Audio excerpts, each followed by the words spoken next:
بسم اللہ الرحمن الرحیم۔ السلام علیکم ورحمۃ اللہ وبرکاتہ۔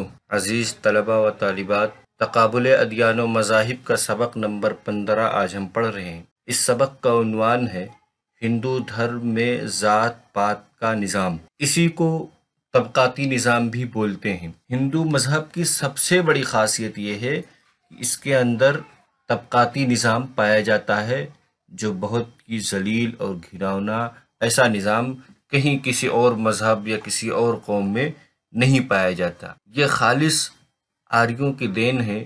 جب وہ ہندوستان میں آئے تب انہوں نے اپنی حکومت کو مضبوط کرنے کے لیے یہ طبقاتی نظام پیدا کیا۔ اس سبق میں ہم یہ پڑھیں گے کہ طبقاتی نظام میں کتنے طبقے ہیں اور کیا وہ ان کی مذہبی کتابوں سے ثابت ہیں یا نہیں ہیں، اور پھر ان طبقوں میں سے ہر ایک کی کیا کیا ذمہ داریاں ہیں اور کس کو کیا حقوق ملتے ہیں۔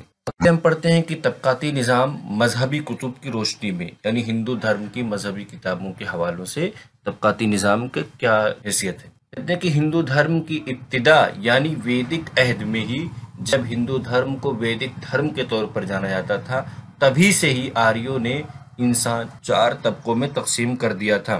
رگ وید میں انسان کے طریقے تخلیق کو بیان کرتے ہوئے کہا گیا، ایک منتر ہے رگ وید کا، کہ برہمن پرماتما کے منہ سے، چھتری بازوؤں سے، ویش رانوں سے اور شودر پاؤں سے پیدا ہوئے۔ یعنی یہ چاروں طبقے جو ہیں یہ سب برہمن سے پیدا ہوئے، لیکن کون برہمن کے کس حصے سے پیدا ہوا وہ بیان کیا گیا کہ برہمن جو ہے پرماتما کے منہ سے، اور چھتری یا جس میں جن کی ذمہ داری بادشاہت کی ہوتی ہے، یہ بازوؤں سے جو جنگ لڑتے ہیں یہ بازوؤں سے پیدا ہوئے، اور ویش رانوں سے پیدا ہوئے، اور شودر پاؤں سے پیدا ہوئے۔ ان چاروں کی تفصیل آگے ہم پڑھیں گے۔ کہتے ہیں برہما کے اسی طریقے تخلیق کی وجہ سے برہمنوں نے انسانوں کو درج ذیل 4 درجوں میں تقسیم کر دیا۔ نمبر 1 برہمن، نمبر 2 چھتری، نمبر 3 ویش، نمبر 4 شودر۔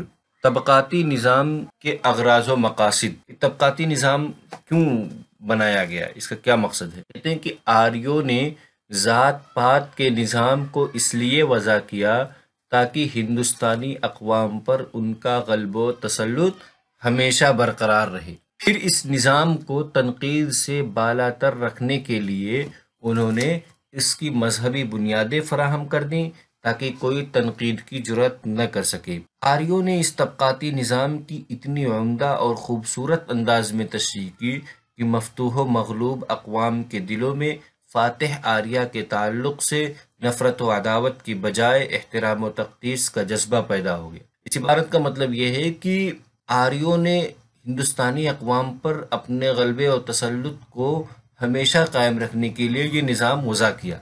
یہ 4 طبقات بنائے، اور نہ صرف یوں ہی بنا دیا بلکہ مذہبی کتابوں کے حوالوں سے بنایا تاکہ کوئی ان کتابوں کے تقدس اور ان کتابوں کے احترام کی وجہ سے اس کو تنقید کا نشانہ نہ بنائے اور اس پر کسی قسم کی تنقید نہ کرے۔ اتنی عمدہ طریقے سے پھر اس کی تشریح کی کہ جو مفتوح قوم تھی وہ بجائے ان سے نفرت کر کے اس کو بھی تقدس کا درجہ دے دی، اور اس کو جیسے انہوں نے بیان کیا ایز اٹ ایکسیپٹ کر لیا۔ یہ چاروں طبقوں کی کیا کیا حقوق و فرائض ہے، وہ 4 طبقے، ان 4 طبقوں کی تفصیل پڑھتے ہیں۔ سب سے پہلے برہمن، پہلا طبقہ جو سب سے اعلیٰ اور معیاری طبقہ مانا جاتا ہے، جن کا کام پوجا پاٹ کرنا، عبادت کرنا یہ ہوتا ہے۔ ہم پڑھتے ہیں کہ ان کے کیا حقوق و فرائض ہیں۔ نمبر 1 پہ جو ان کے حقوق و فرائض میں آتی چیز وہ یہ کہ ویدوں کی تعلیم حاصل کرنا اور دوسروں کو اسے سکھانا۔ نمبر 2 دیگر طبقات کی مذہبی رہنمائی کرنا۔ نمبر 3 جس طرح اگنی بڑے معبودوں میں سے ایک ہے، اسی طرح برہمن بھی ہندوؤں کے نزدیک بڑے معبودوں میں سے ایک ہے۔ نمبر 4 برہمن ہر حال میں احترام و تقدیس کا مستحق ہے، خواہ وہ بے مروت کام ہی کیوں نہ کرے۔ نمبر 5 فقیر و محتاج ہونے کی صورت میں برہمن کے لیے بھیک مانگنا جائز ہے، بلکہ دوسروں کے اموال کو لوٹ لینا بھی جائز ہے۔ اگر کسی برہمن کی 4 طبقات سے 4 بیویاں ہوں تو اس کے انتقال کے بعد میراث کے 7.5 حصے کیے جائیں گے۔ برہمنیہ عورت کو 3 حصہ ملے گا، اور چھتریہ عورت کو 2، ویش عورت کو 1.5، اور شودر عورت صرف ایک حصے کے حقدار ہوگی۔ نمبر 7، برہمن خواہ کتنا ہی بھیانک جرم کیوں نہ کرے، حاکم اسے قتل یا اس کے اموال کی قرقی نہیں کر سکتا، اگر مناسب سمجھے تو جلا وطن کر دے۔ نمبر 8، 10 سال کا برہمن دوسری ذات کے 100 سال کے فرد کے نزدیک بھی لائق احترام و تقدیس ہوگا۔ یہ کل یعنی جتنے حقوق ان کو حاصل ہیں یہ ان 8 حقوق کے ارد گرد محصور ہیں۔ پڑھتے ہیں ہم چھتری کے بارے میں، جو ان 4 طبقات میں سے دوسرے نمبر پہ جو قوم ہے یا جو طبقہ ہے وہ چھتری کہلاتی ہے۔ چھتری ایک طاقتور، بہادر اور جنگجو قوم ہوتی ہے۔ یہ سندھ سے لے کر آگرہ تک پائے جاتے ہیں۔ انہیں راجپوت بھی کہا جاتا ہے۔ آریوں نے ان کی طاقت کو دیکھتے ہوئے اور داخلی انقلابات پر قابو پانے کے لیے ان کو بادشاہ بنا دیا اور خود وزیر بن گئے، کیونکہ راجپوت جسمانی لحاظ سے مضبوط ہوتے ہیں اور ذہنی اعتبار سے کمزور ہوتے ہیں۔ اس طرح آریوں نے ہندوستان پر اپنے قبضے کی راہ ہموار کرتے ہوئے اپنی بقا و تحفظ کی ضمانت بھی فراہم کر لی۔ لاہور، دہلی، قنوج اور ایودھیا ان کی مشہور مملکتیں گزری ہیں۔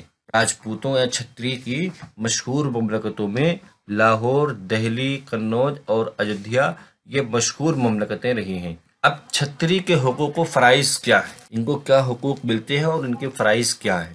نمبر 1 پہ ایک بادشاہ جو ہوگا وہ چھتری خاندان سے ہوگا۔ نمبر 2، صرف وہی راجپوت بادشاہ، قائد اور امیر ہو سکتا ہے جو ویدوں کی تعلیمات سے واقف ہو اور جن کے دل و دماغ پر ویدک تعلیمات کا ہی اثر ہو۔ نمبر 3، بادشاہ برہمن کے اموال کو نہیں لے سکتا کسی بھی صورت میں، جبکہ دیگر طبقات کے اموال کو لے سکتا ہے، چاہے اس کا وارث موجود ہو یا موجود نہ ہو۔ موجود نہ ہو تب تو ضرور لے سکتا ہے، لیکن موجود ہو تب بھی لے سکتا ہے۔ لیکن برہمن کا ایسا نہیں، برہمن کا وارث نہ ہو تب بھی وہ اس کے مال کو نہیں لے سکتا بادشاہ۔ نمبر 4، بادشاہ چور کے ہاتھ کٹوانے کے بعد اسے تختے دار پر لٹکا دے۔ نمبر 5، فیصلے میں رشوت لینے والے کے تمام اموال ضبط کر سکتا ہے۔ نمبر 6، حکومت کو ویش کے اموال تجارت سے 1/8 اور زراعت سے نصف عشر لینے کا حق ہے۔ تیسرا طبقہ ہے ویش کا۔ ویش کو تورانی بھی کہا جاتا ہے۔ یہ ترکستان اور توران کے باشندے تھے۔ یہ بھی ہزاروں سال قبل ہندوستان ہجرت کر کے آئے اور یہاں کے اصلی باشندوں کو شکست دے کر ان کے زمین و املاک پر قابض ہو گئے۔ آریوں نے راجپوتوں کی طرح ویش سے بھی صلح کر لی اور تورانیوں کے زراعت سے واقف ہونے کی بنا پر آریوں نے انہیں زراعت کی تجارت کی ذمہ داری سونپ دی۔ منو اسمرتی میں ہے کہ ویش کو چاہیے کہ زنار بندی اور اپنی ذات میں شادی کرنے کے بعد کاروبار میں مصروف ہو جائے اور مویشی کی نگہداشت کرے۔ ویش کے حقوق و فرائض۔ ویش کے حقوق و فرائض میں نمبر 1 پہ آتا ہے کہ ویش زراعت و تجارت اور مویشی پالنے کا کام کریں گے۔ نمبر 2، رزق نہ ملنے کی صورت میں برہمنوں کی خدمت کرنی ہوگی۔ نمبر 3، شادی کے بعد ہر ویش پر روزی کمانا فرض ہوگا۔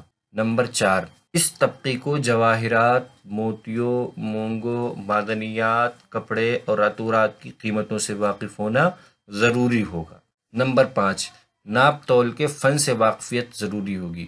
نمبر 6، مختلف زبانوں اور خرید و فروخت کے اصول و قوانین کا جاننا ضروری ہوگا۔ نمبر 7، اپنے اموال میں اضافہ کی کوشش کرنا اور دیگر طبقوں کے لیے کھانے پینے کی اشیاء فراہم کرنا بھی ضروری ہوگا۔ یہ کل حقوق و فرائض میں 7 چیزیں ہیں۔ پھر سب سے نچلا طبقہ جو ہے وہ شودر کا طبقہ، جن کو چمار کہا جاتا ہے، بلکہ انٹچیبل بھی ان کو کہا جاتا تھا، اچھوت سمجھا جاتا ہے ان کو، یعنی ان کو چھوا نہیں جا سکتا۔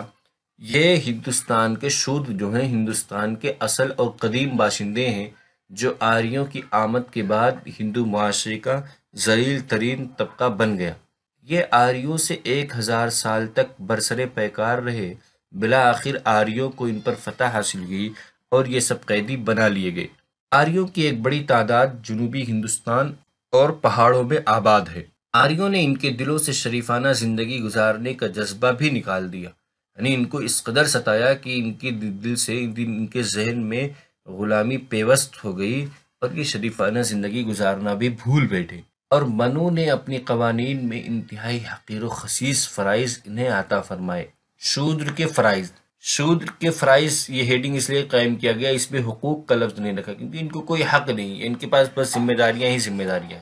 نمبر 1 شود کے فرائض میں سے کہ شودر گاؤں سے باہر رہائش اختیار کریں گے، گاؤں اور شہروں میں گھومنا ان کے لیے حرام ہے، ان کا لین دین اور تبادلہ صرف اپنے ہی لوگوں کے ساتھ ہو۔ نمبر 2 شودر کے لیے ضرورت سے زیادہ اموال رکھنا جائز نہیں ہوگا۔ نمبر 3 برہمن کی خدمت ہی شودر کو جنت کا حقدار بنائے گا۔ نمبر 4 کسی شودر کو دینی امور میں مداخلت کا حق حاصل نہ ہوگا۔ نمبر 5 اگر کوئی شودر کسی برہمن سے بدلہ لینے کی کوشش کرے تو حاکم اسے سخت سزا دے۔ نمبر 6 شودر عورت سے پیدا ہونے والا برہمن کا لڑکا وراثت کا حقدار نہ ہوگا۔